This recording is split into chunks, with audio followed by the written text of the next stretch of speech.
Hello and welcome to the Wad Fam Chalk Pod. I'm Dylan Weaver. And I'm Andrew Sabo. And we are back talking about episode 341, Pokenberry Falls, RFD, Part 2. The RFD we still don't know the meaning of. Rural Free Delivery, Andrew. Were you not here last week? Well, you are correct, but what? We just like Andy Barclays Griffith references, Andrew. Yeah, that's fair. That's fuel for the Patreon for me to get these jokes. I don't think that's what the Patreon is. Dang it. Okay, that's fine. We already discussed it, Andrew. A way to get paid to get drunk. We discussed it. We're doing the animated series. Yes. Which I'm actually way more excited for. All right. Oh boy, tweet at us if you'd pay to watch us. Listen. Cover the movies. TV show, not even a movie. Yeah, I mean they're a TV special. Like I don't think they ever aired on television. They're just VHS releases. Yeah. You can do that when you have, like, the Titan branding that is Adventures in Odyssey. Well, like... Monopoly within the space. But no, I mean, it's like all those, like, Christian shows of that era were that same way. Yeah, VeggieTales, none of that stuff aired on TV. Right, VeggieTales, Bible Man, like, none of that stuff had television airs. It was just, like, specials that were put out on VHSs and purchased by church libraries everywhere. Yeah, so where's the next generation of Christian content being made, TV show-wise? Is that... There's a PureFlix Netflix? streaming service. PureFlix? Yes. Wow. PureFlix, who makes the God's Not Dead movies, has their own streaming service. Oh, of course they do. Yes. I mean, somebody's got to shine the light, you know? Right, yeah, absolutely. World. So, this episode, reminding everyone, Pokenberry Falls, RFD, Part 2. Yes. It first aired January 13th of 1996, which was a week after the last episode aired. No surprise there. It is also written and directed by Paul McCusker, directed by Phil Lawler, and it is still on album 26, back on the air. But this time it's track 12. The final track. Yeah. Back on the air. I didn't realize how much they were going to be wrapping up in this one specific episode. What do you mean? How did you not realize that? Well... This is the end. We've talked about that. Yeah, but I always presumed that there was more...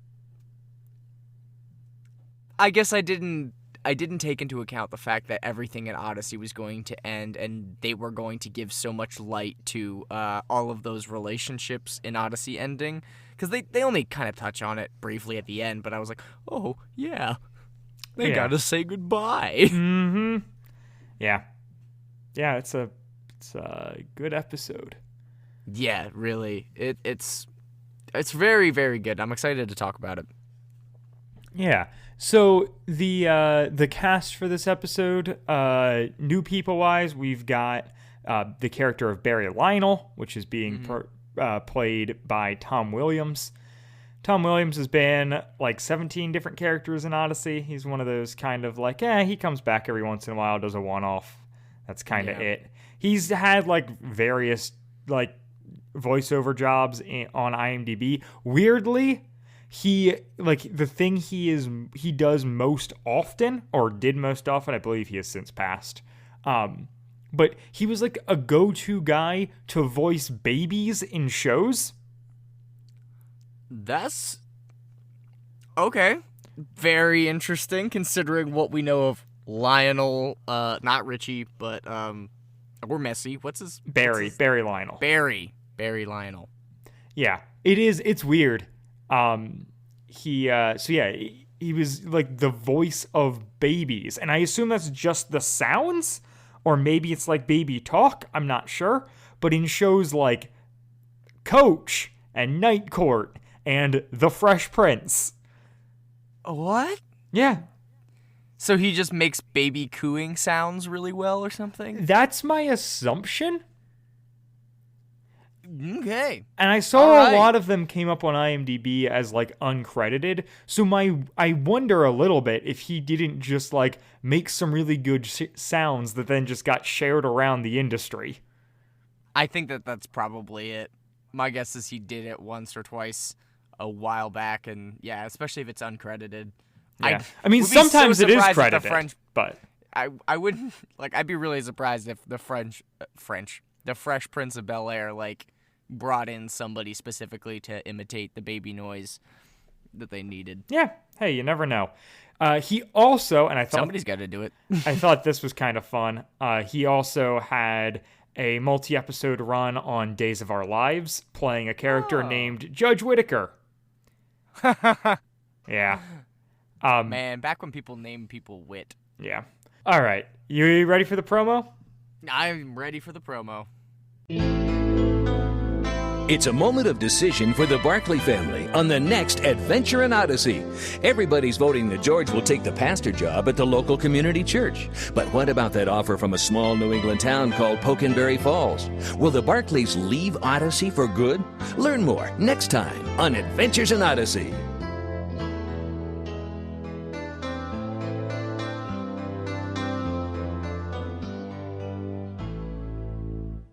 Is that a different promo?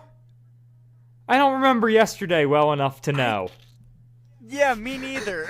Is that bad? It's arguably, well, aside from when we used to do double headers, this is one of the closest we've ever recorded to another one. And I still have no idea.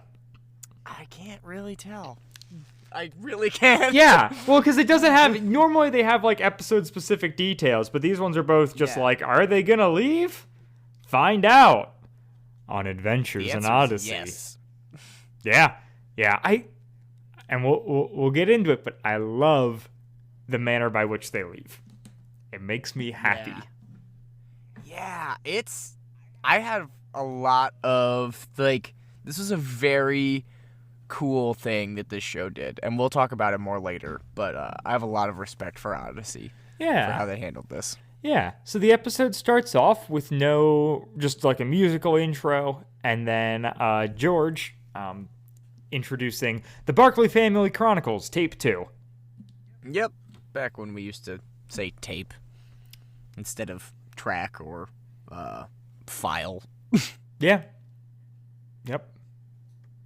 This is Pokenberry Falls, RFD, Tape 2. Andrew and Dylan here recording.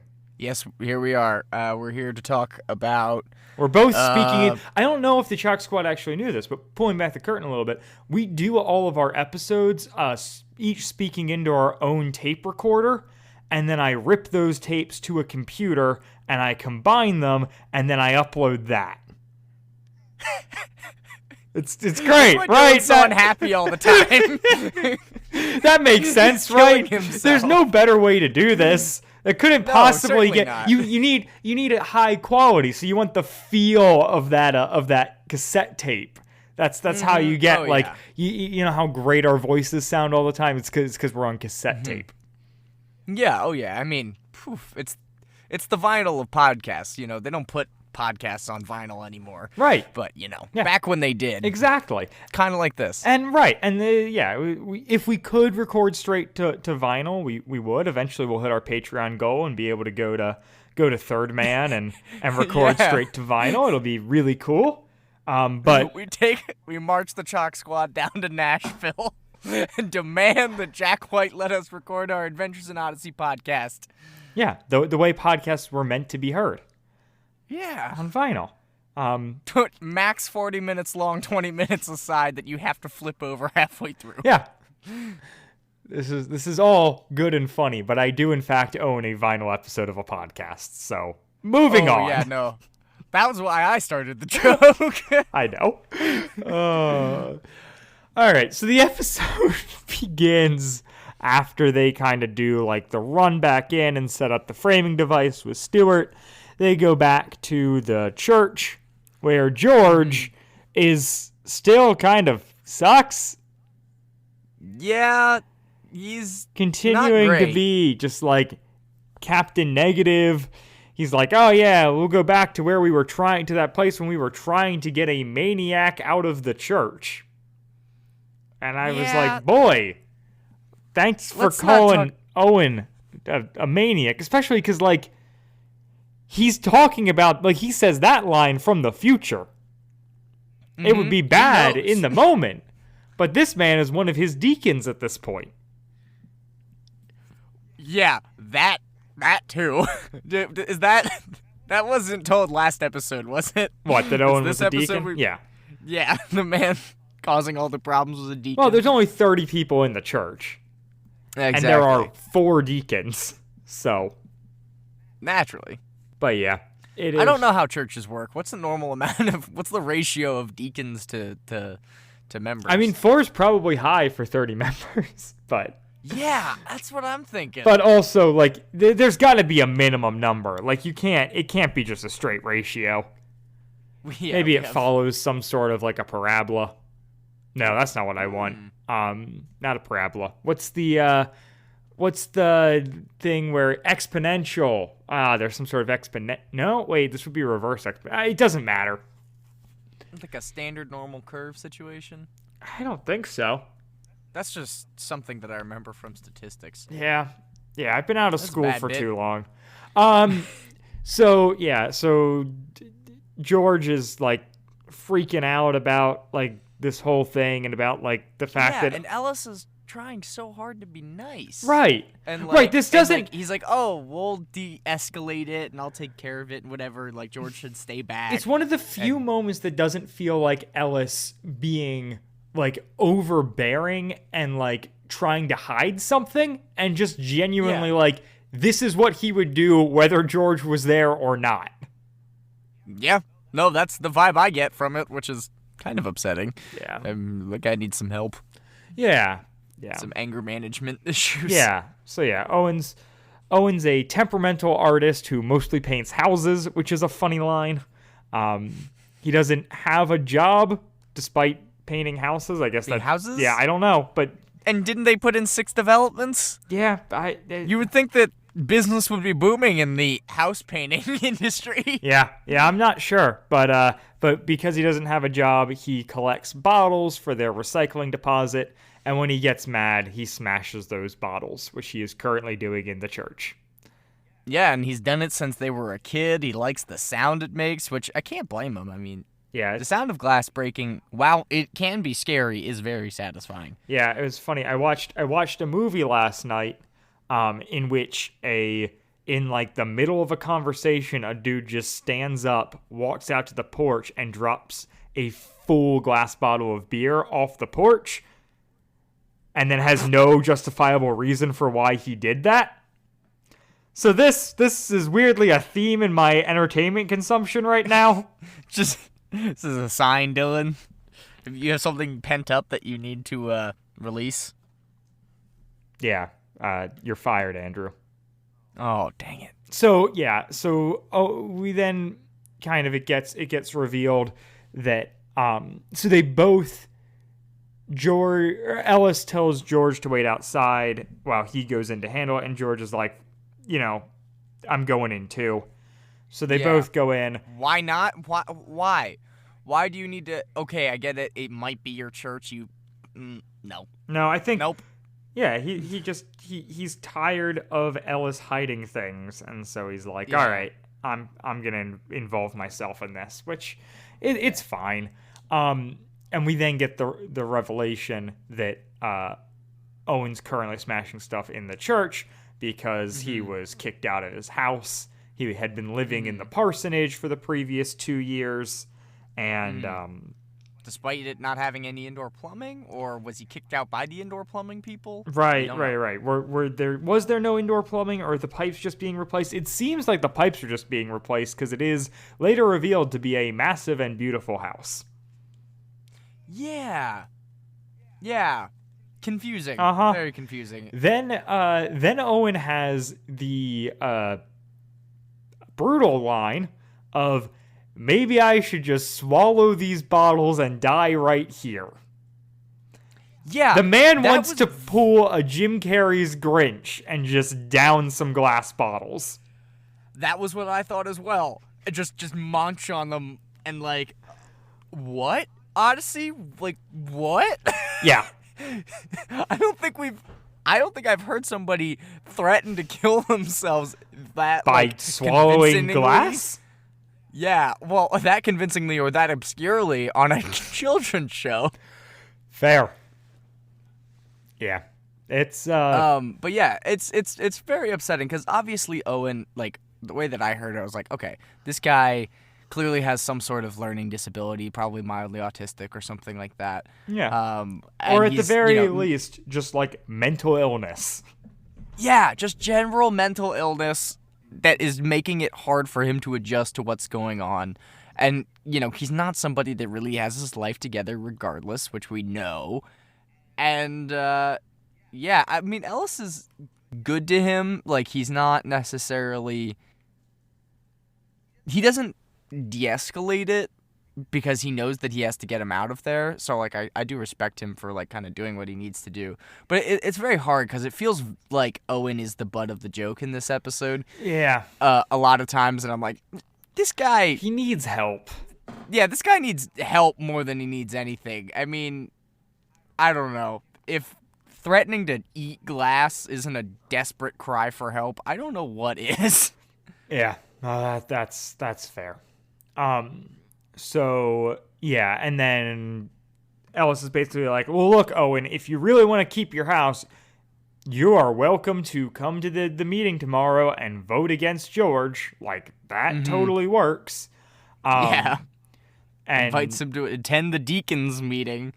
And Owen's like, okay, I'll do that. And also agrees to clean up the mess he's made because he doesn't want to see Vivian staring him down while she does it. Yeah. Vivian is really the only one in Pokenberry Falls with their ish together. Yeah, oh my word. Vivian's great. Vivian does not care. Vivian is a queen. She has it figured out. I bet you she could walk right up to Lionel Barry and just... It's Barry Lionel, right? It's Barry Lionel. Okay, Barry Lionel. And tell him what's what. I think it's like Barry Lionel. Like they pronounce it in a way that makes it sound like a last name, despite it definitely not being. Nope. Because it's Odyssey. We have to have two first names instead of a first and a last name. Yeah.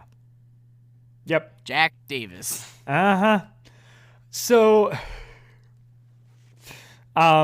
we then jump to Jimmy getting home with Donna and Amy, but he comes in, slams the door, sulks off to his living room to unpack. Like, the man doesn't really have a room, but it's fine.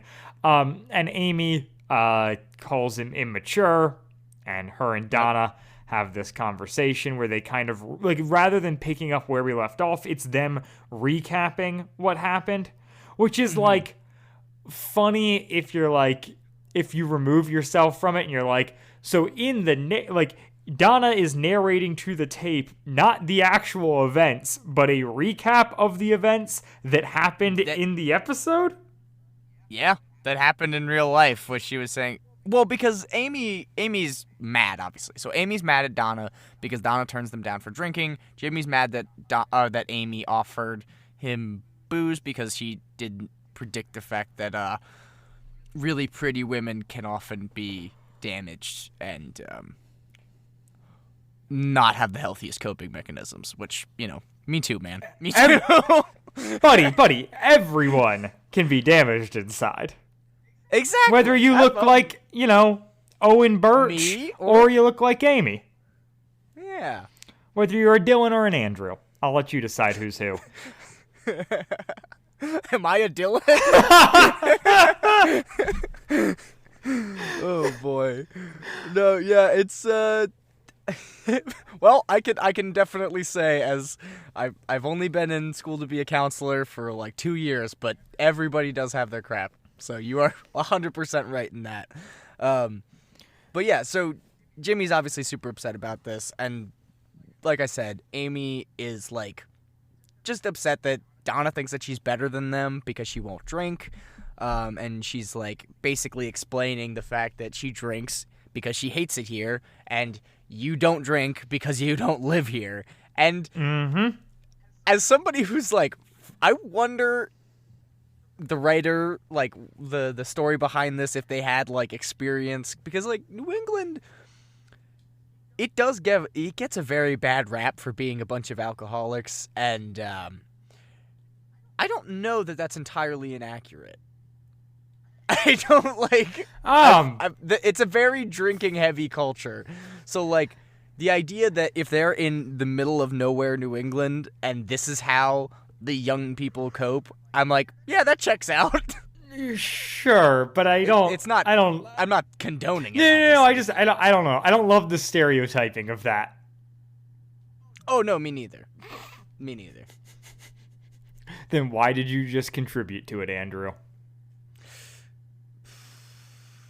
Is that what having a pop culture recap show does? I don't know. So yeah, it's Donna kind of like coming to terms with this whole like, this is her first time she's been exposed to people who drink, or at least underage people who drink. And so I guess everybody in Odyssey like that she's interacted with just doesn't? Yeah, I mean, dude, like same. Like when like okay, that's fair. During the like you and I obviously are different, but like both of us come from a small town. We've had different experiences. When I was in high school, like I could have guessed at what kids I was in school with drank, but I didn't know, interact, or was friends with anybody who did.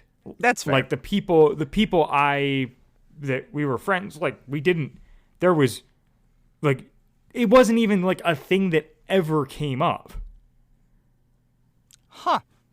Yeah, we just have different. Yeah, not a part of the culture. Different experiences. No, it just wasn't part of the culture in my like friend groups when I was in school.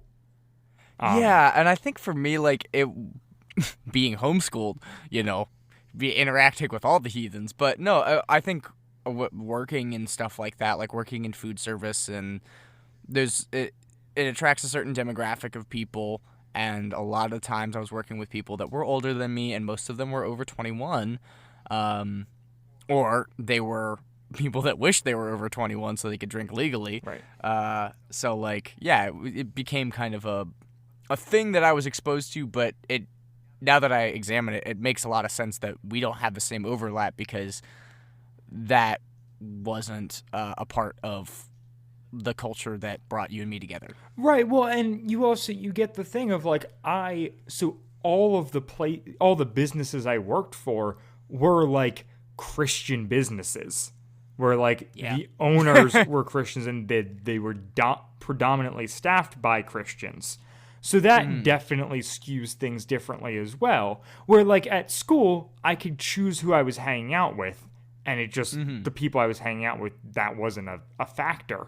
But like, you don't get to choose who you work with. No. And the Dragonfly Cafe no longer exists. Whew. Boy, did they like their alcohol. Yeah. And so, right, it's just, so like, I can see how like Donna could have that experience. And I like that she says like, none of the kids that like she hung out with drank. She's not like, no one in Odyssey drinks, it's perfect. Nor is she like, I've never been around adults who have drunk. Like, it's not like it's just like, my friends didn't. Yeah, no, it's for me, like, hearing it, I definitely sided almost with Amy, with just being like, wow, I'm not surprised that Donna doesn't drink, but like, the fact that she would be appalled at it. But I think that that's Amy internalizing it, because it doesn't seem like Donna says anything after she says no, because Amy says that like, oh, you were just like acting like I was doing something wrong, or acting like you're better than me because I do, which is just her operating out of her insecurity, right? Rather than, making an accurate judgment of what's going on. Right. Well, and to the extent that like, even like Jimmy starts like sinking into her about like, this is later in the episode, but like he starts really getting on her about like how like crappy she is for doing this, and Donna is way more mature and sympathetic and just being like, yo, Jimmy, like chill out, like you don't like you don't need to tell her any of this. Yeah. So, which is good. It's a good Donna. It's a really good Donna moment, and it feels weird to be talking about this in the light of Odyssey, because like this is really one of the only times that it's brought up. Right.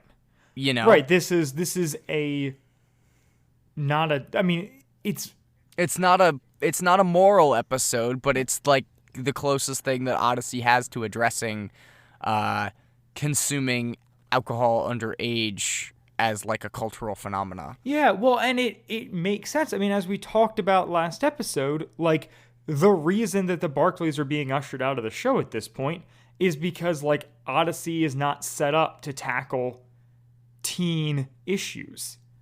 Yeah. But boy, I wish it was. And this very much is. Like this is not your primary demographic of 8 to 12-year-olds.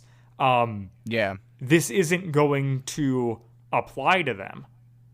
No. Like, at least I hope not. Yeah. Like it might be something that, you know, sticks with them and they think back on when they are older, but it's not like in the way that like, you know, obey your parents, do your homework episodes. Yeah. Like they really get that moral are across. targeted at the demographic that Odyssey is targeted at. This is targeted at an older demographic.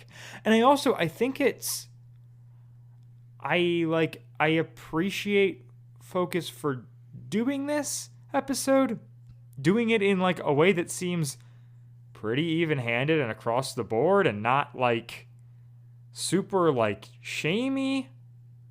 Like I don't. Yeah, like, no. Do they you were agree on they that, were surprisingly right? Like not. Oh yeah, most definitely. From what we've come to to expect, like it's pretty reasonable.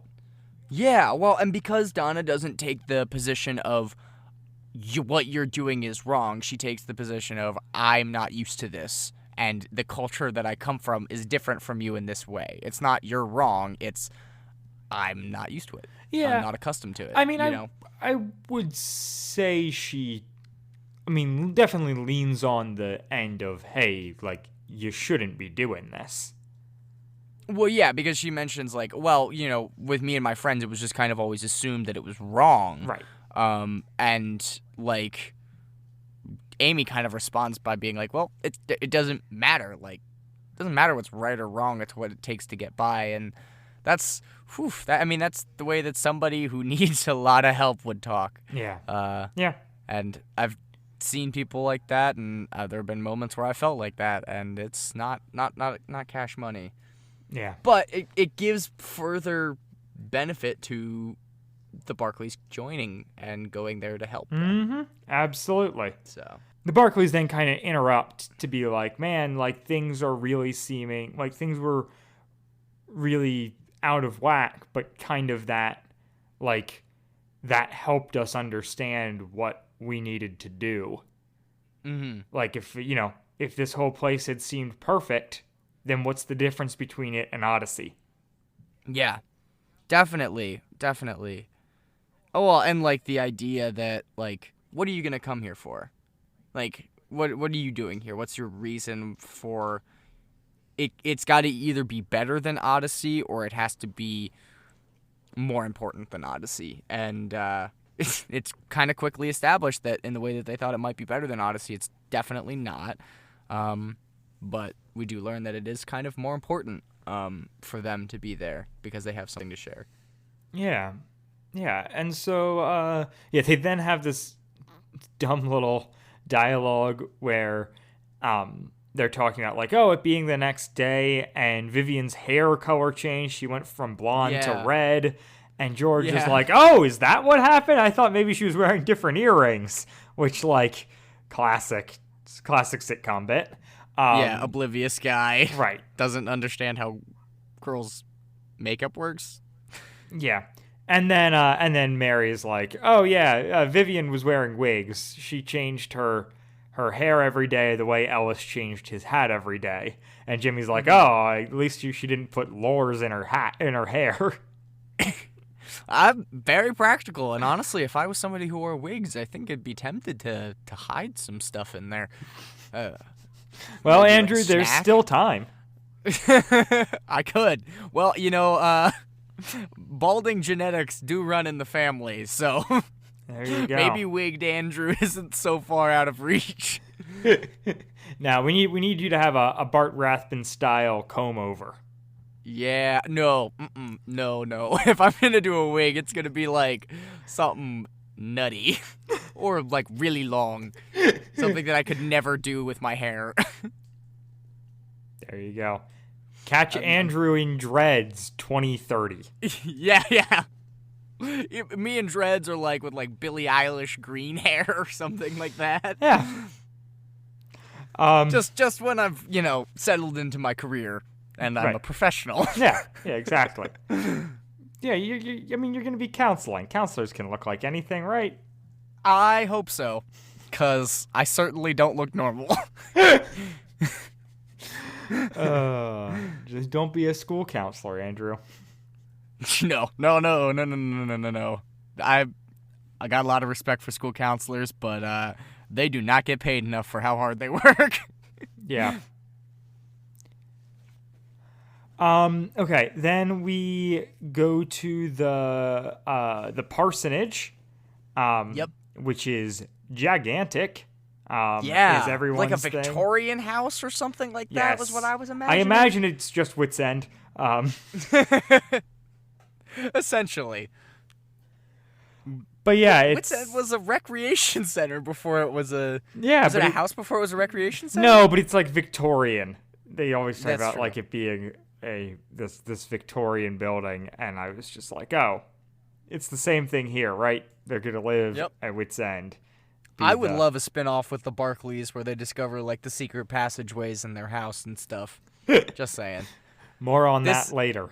Yeah. So wait, what? The folks from the church are there renovating the place. It actually seems like it's in pretty good shape. It used to be the Lionel's house. Mm-hmm. And then they moved. Barry's father moved, built a new house where they live now. And this one was donated. One. They make a big point to say that. Yeah, and this one was donated to the church as a parsonage, but it also operates as a bed and breakfast, which the church family had. Yeah. The pastor and his family have to operate. Yes, that's when we get this kind of coming to terms that between Ellis and Vivian and the Barclays, where they're like, wait a minute, so you said that the pastor runs chapel for the local college and he works at the church, and now you're saying that his house is a bed and breakfast as well, and this is when Ellis is kind of flustered, and he's saying, and Vivian jumps in and is like, yeah, they had to do it to make ends meet, and Ellis is like, nah, well, it's not that bad, and then they kind of get called on it, and they have to do some explaining which is actually a very common New England thing, at least from my experience of New England, where people have to have multiple different jobs because it's a not super populated area. So they have to have like a lot of different sources of income. Like the tourist town that I grew up going to in Maine, notably, like there's a wine shop that the owner, who obviously owns the wine shop, it does like, fancy cheese, meat, stuff like that too. But he also like rents out backhoes and scooters for tourists to go around town on. Oh, wait, tourists can go around town on backhoes? I want to go there. No, that's it. Well, that would be great. I should ask him about that. The scooters are for the tourists. The backhoes are for the Mainers. But yeah, it's it was funny that this was kind of how the show chose to go with this town and what it was going to be like. But it's also very cool because in the way that I see it as as the characters see it as, this is overwhelming and a lot. As a listener, I got really excited for all of the character development that could happen with Mary doesn't have to do something. She gets to run her own business. She gets to run she gets to run a B&B, and George gets to work with kids as well as adults, which he obviously loves. Yeah. And there's so much potential right. here. And Donna and Jimmy can probably make, some money helping out also with the Airbnb, that Airbnb. Yeah. Just the bread and breakfast. Come on, Andrew. I'm sorry. I can't say words. Yeah, but they can help out with the bed and breakfast as well. And just you can see how this would function. And so, yeah, Ellis finally just kind of comes clean after Viv is like, look, you gotta fess up here, buddy. Yeah, she goes through 8 different don't beat around the bush figures of speech. Where it's I'm tired of you wrapping an onion and wrap in gift paper or something like that. Right. She says something like that. Finally, it comes clean that this town is not great. It's not shiny. The sales pitch isn't super convincing. In the sense of what it has to offer, but it is what it is. And Jimmy kind of is very interesting in how he is the first one to respond to them not having any money thing. And he's like, "Oh yeah, it's they do it to make ends meet. It's not much of a package." Right. To the present college to people. pays for 75% of what you need, and the bed and breakfast will cover the rest. There's only 30 people in the church, which is 5 families. And then they're just look, it's gonna be tight. You're not gonna be living in luxury. And Jimmy says, when it comes to being poor, we're overqualified. Which which is a mood. It's funny, but no, Jimmy. You guys were middle class America poor. Yeah. Yeah, you guys were eating Hamburger Helper, and that was what was bad. Right. That was you toughing it. You had burgers 3 times a week and almost had to sell your house. Yeah, to downsize to something, I don't know. Both your else. parents had to work. It's not. Yeah, it's not a. I appreciate the sentiment and it's a funny line, but also let's address the reality of how privileged they are. Oh yeah, especially over this arc where it's their family needs jobs. Guess who gets jobs right away? Right. They think they might have to sell their house. Don't worry, the pastor is in the hospital. Yep. We don't care about him anymore, though. Right. You graduate. You graduate from seminary. Immediate 2 job offers. And and all you had to do was kill Reverend Pastor. Right. It's a small price to pay. Yeah, exactly. But Yeah. So and Ellis just is you know what? I did everything I could to try and make this place look good. And George is like, well, look, we didn't come here to get a good impression. We came here to get an accurate one. Yeah. And Ellis is Which is a good line. Yeah, it is. I appreciate it. And then Ellis is like, all right, well, I can, fly you back, immediately. I understand that you probably don't want to be here. And George is like, well, I'm still interested. This doesn't change anything, really. If this is what I'm being called to do, let's continue to seek it out. And he just asks if they can borrow a car and just explore the town on their own, which leads to a really nice scene of the Barkley family driving around the town, seeing it for what it is. Yeah, and it's very interesting the way that they took it last episode, where they brought up long lines in the social work, by the social work department and social work resources, and they seem to have a lot more pity and affection for it now. I don't like exploring pity. Maybe compassion. No, pity is compassion. Yeah, compassion. Compassion is the word. You're correct. Empathy. Pity is not good. Empathy, yes. Counselors love the word empathy. whew, we use it all the time. Fair enough, man. Yeah, so they then drive up to the top of the mountain. Not Forest Mountain, a different mountain, maybe Peak Mountain. Yeah. Rock Mountain. Rock Mountain. There it is, Andrew. You nailed it. It's Rock Mountain. And they talk about like, oh, like it looks so nice from up here. And then Jimmy's like, like I'm still game to move here. Like if you guys think that that's what we should do, like I'm still down.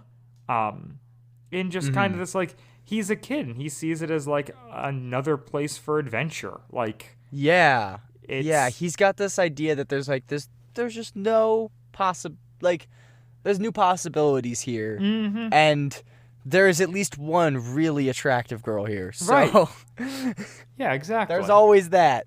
Yeah. But I think that Jimmy's arc is interesting in this because he seems to be coming to terms with kind of this reality that almost that his dad is coming to as well, and that like this is going to be more about service than it is anything else. And lines like before about being overqualified for being poor and whatever is kind of hinting at this thing that stuck out to me in the couple times I listened to it, was that like it seems like Jimmy is in. Like, he's, despite everybody else all the time, Jimmy is the first on board. Right. It's they have a really good dynamic where Jimmy gets to be gung-ho, Donna gets to be really reserved, and the others get to exist in the middle. Yeah.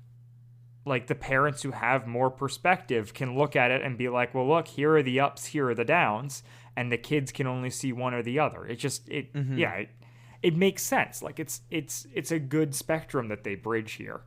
And to that point, Donna gets to talk a little bit about just like she's being like she's confused by this whole thing. She talks about being worried that like she won't have good friends here. Yeah. Like she not only will she be losing the friends back in Odyssey, but the kids here, don't seem that great. Yeah, well, and obviously her impression hasn't been that strong, and Amy did kind of isolate her for her being different and saying that, like, well, nobody here is actually like that, so, Yeah. And, so George then, as they're up there, is just, like, he points to the new developments and is like, those are all, like, each one of those is going to have a family in that who needs to hear about God. Yeah, and it's just... Yeah, it's a nice sentiment. It's also like I appreciate getting confirmation that like there are actually developments going in, because I wasn't quite sure if that was part of Ellis's like talk it up. Me too. Or if that was reality. So it's nice just to get that nudge there to be like, okay, this is real. So yeah, they then go back to the Birch's house and they tell, they're talking with Ellis and Vivian, and George just was like, hey, thanks for the car. And Alice is like, yeah, now that you've seen it, I assume you want to leave. And George is like, no, let's go meet the deacons. I want to get ready. Like, I'm still planning on preaching tonight. I came here to do this stuff and make a first impression, and so I'm going to do everything that I said I was going to do. Yeah. Which is good. Yeah. And, and then he leaves, and Amy comes in, and Jimmy and Donna are talking to her, and Donna, they mentioned that they're going to the church service tonight, and Amy's like, oh, well, I'm definitely not. I'm going to go to the falls with my friends, and, then they're like, you probably wouldn't want to. Right. And then there's, then Jimmy just kind of goes off.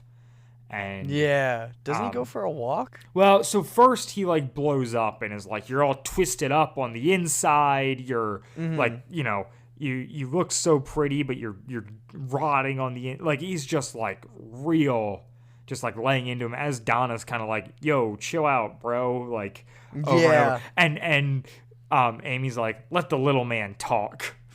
Yeah, like she's like, let speak. Yeah. This is Their dynamic is very interesting. Oh yeah, I want to. We'll talk about this because Jimmy excuses himself to take a walk, and Amy goes to Donna. I like the way his earlobes turn red when he's mad. Yeah, which is and like the way that she's like first hint that like Amy might kind of be into Jimmy as well. Yeah, and okay, Amy, robbing the cradle. All right, I see you out here getting with young Jimmy. 9th grader, and you're like presumably 17, but maybe Jimmy's a 10. We don't know. Yeah, maybe he's like actually ripped. Who he's knows? got that small town strength. Yeah, it's just it's kind of cute. It is cute, and I don't know if it was intentional, but I was like, are they setting something up? Oh, I think it's definitely intentional.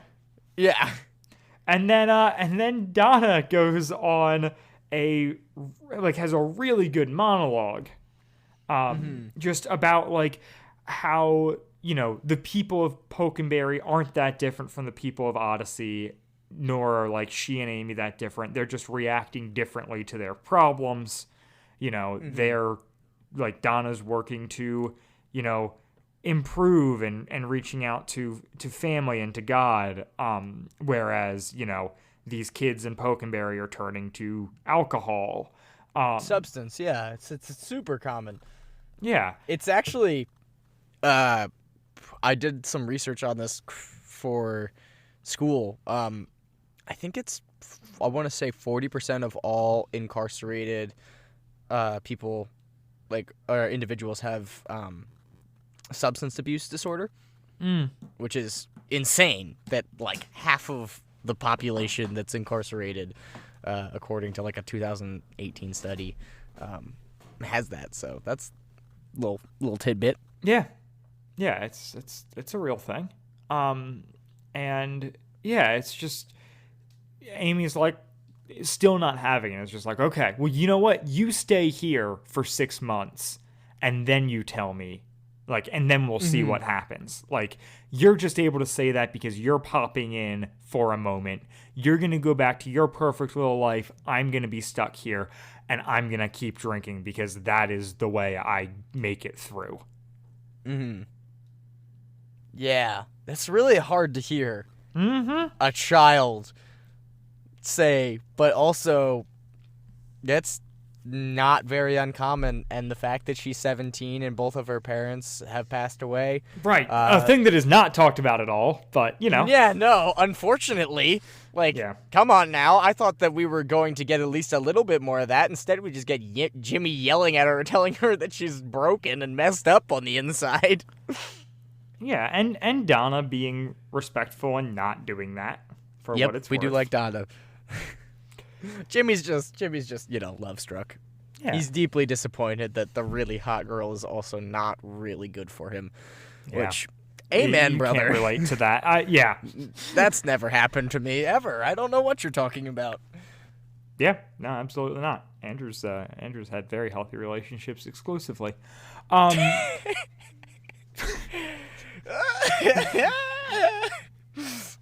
here for you, buddy. Thanks, buddy. The Chalk Squad is there for me as well. Hold me. Strangers from the internet. Yeah. So we then jump to the deacon meeting. Yep. So we've got the deacons, which are Ellis, Owen, a guy named Harry, who we didn't talk about earlier when I was doing the cast because I forgot, but he's played by Mark Drury, who is one of the production engineers in Odyssey and on this episode. And so, yeah, the two of... so there's those three, and then there's also Barry Lionel, who comes in late and just steamrolls everything because he's just got a few minutes. And he's basically like, look, like at the end of the day, like the only reason you're going to come here is if like I say yes to you. So like get over yourself, George. Like, if you want this, make your case. And we've had a lot of people that don't lead the church well and have mismanaged our money. And I'm a businessman. And I've made the hard sacrifice of being rich in this notoriously poor area and probably not paying my fair share of taxes, but you know, it's the trials of being this rich. Yeah. Yeah. And then George just absolutely nails it. Claps back with the Bible, yo. Yeah, well, and so he starts to talk, and Ellis like tries to like stop him and like make it less harsh, and George is just like, "Nope, Ellis, like I've got this," you know. He's is basically just like, "Look, I'm only interested in doing this if it's what God wants. It would be pretty arrogant to believe that your yes or my yes is the final word," and he's just super direct, which then Barry like really appreciates and is just like, "All right, George, if you want it, you've got it."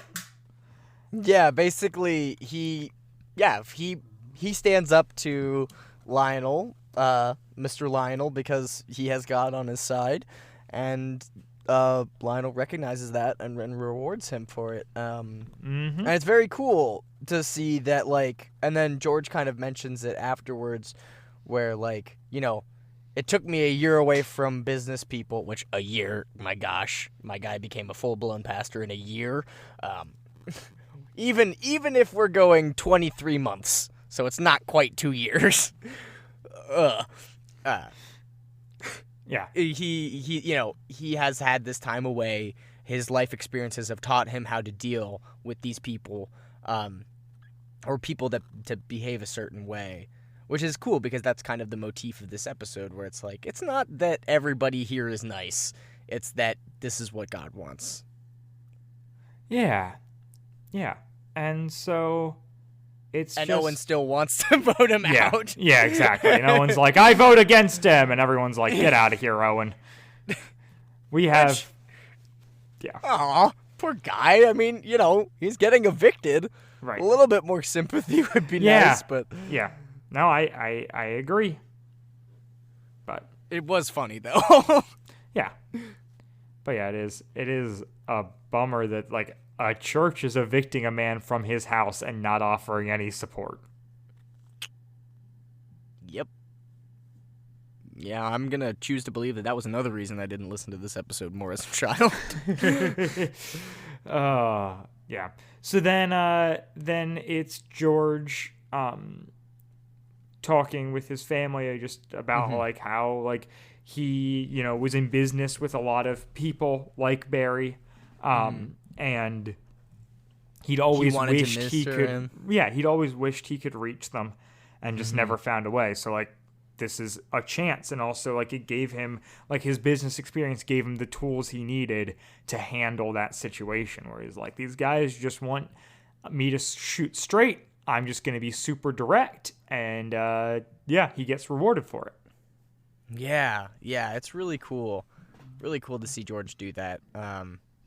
Especially because, like, he shuts him down by not saying that, like, I have this too. He's saying, right, no, we're just stewards here. Right, like, yep. Everything that you if you're a Christian, and I hope you are because, you know, you run the church that I'm going to take over, like, you know that God is that you're just the steward to what God has given you.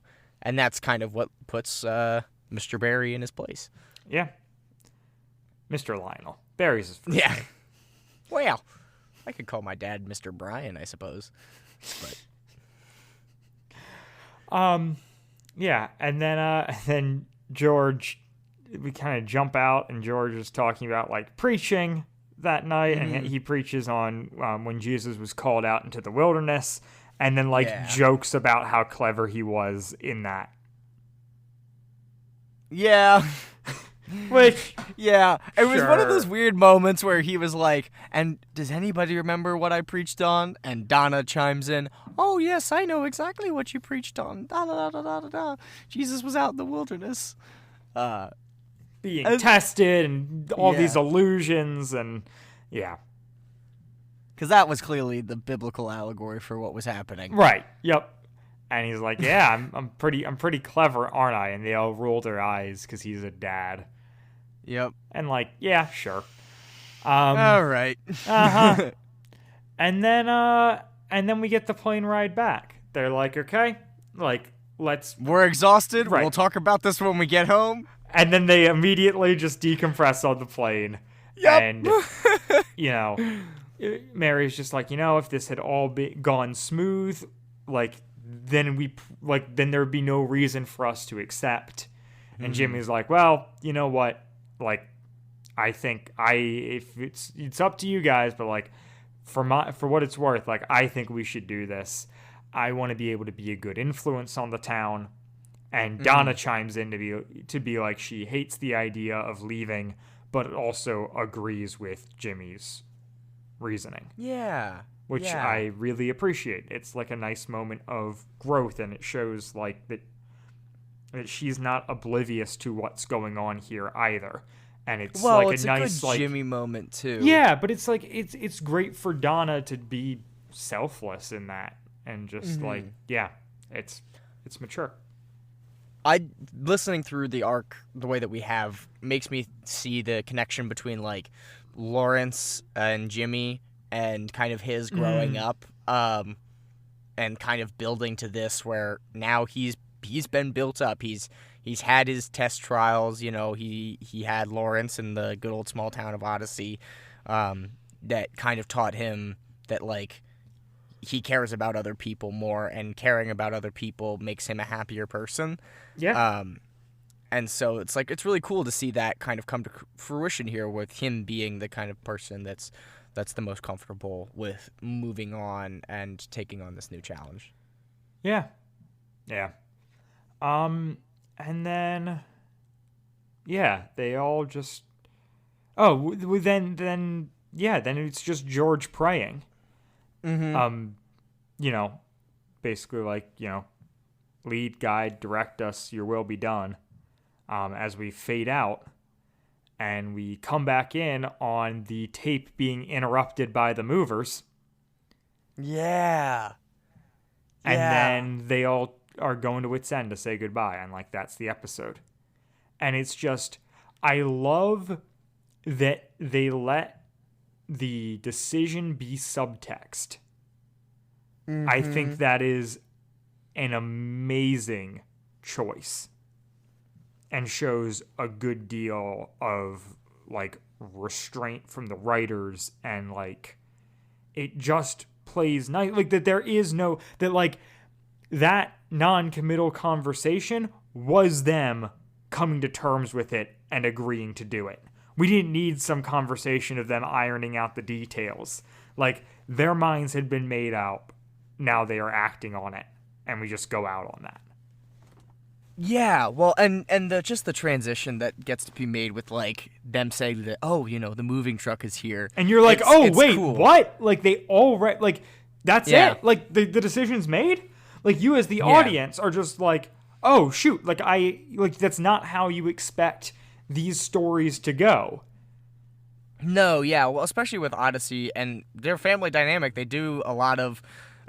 We'll hash it out when we get home, and then they hash it out, and then you get the conversation. Yeah, they hash it out, or they talk to other people in the town, but nope. They're just doing it, and it's really cool. And it's kind of emotional for me to hear the end of these characters like this. I didn't remember it. I'm excited for the next two-parter though. Yeah, me too. Because I'm not ready to say goodbye yet to Donna. Well, we have two more weeks, Andrew. Yes, we do. And Jimmy gets to show up a little bit more after that, even. Does he show up after his run? No, I believe that's. I don't think. Unless he shows up on album 50, but I don't think he does. I don't think he does either. Because they gave them their write-off. But yeah. Anyways, any final thoughts on the episode? I've got some stuff I want to talk about, kind of bigger picture, but I'd love to. Yeah, why don't you go for it? I said my piece. I really like this episode. I really like the decisions that they made.